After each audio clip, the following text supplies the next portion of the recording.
Now, I want to go to what the reality of a war with Iran would look like, because it's real easy to just call for it. And I know that a lot of people still have that mindset of US exceptionalism. And we do spend a lot of money in our military. But if you are under the impression that going to war with Iran would be a cakewalk for the United States and our military, you would be mistaken. This is no joke.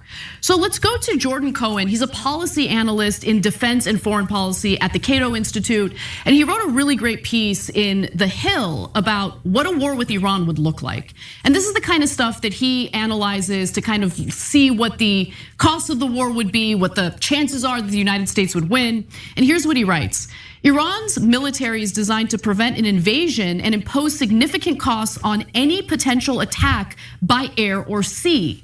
They have 600-mile range cruise missiles, advanced long-range air defense systems, short-range air defense systems, anti-aircraft missiles, 3,000 ballistic missiles, 6,000 naval mines, and the most capable unmanned aerial vehicles in the region.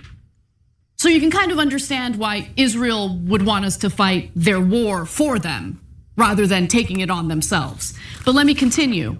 Previous analysts have weighed the chances of success for a campaign reliant on US air and naval power. A 2002 war game that required US planners to change the rules mid-conflict showed that Iran could easily sink US ships. And in 2012, Pentagon officials estimated that such a strategy would require a minimum of 100,000 troops. So simply attacking Iran by land, by air and sea wouldn't be enough. We would have to send some troops on the ground.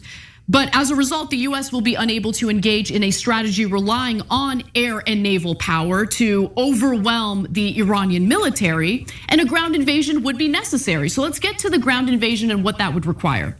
Following escalations with Iran in 2019, Pentagon officials estimated a version of this strategy that sought to destroy Iranian nuclear weapons facilities that would require a minimum of 120,000 troops deployed throughout the Middle East. That's just throughout the Middle East. What about troops on the ground in Iran? We'll get a load of this. This is insane.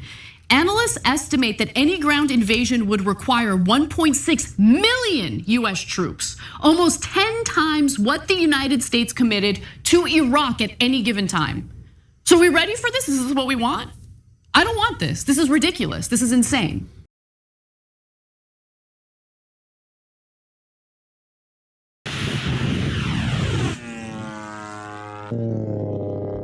Iran has officially presented a new version of its notorious Shahed kamikaze drone, now powered by a jet engine rather than the previous piston propeller arrangement.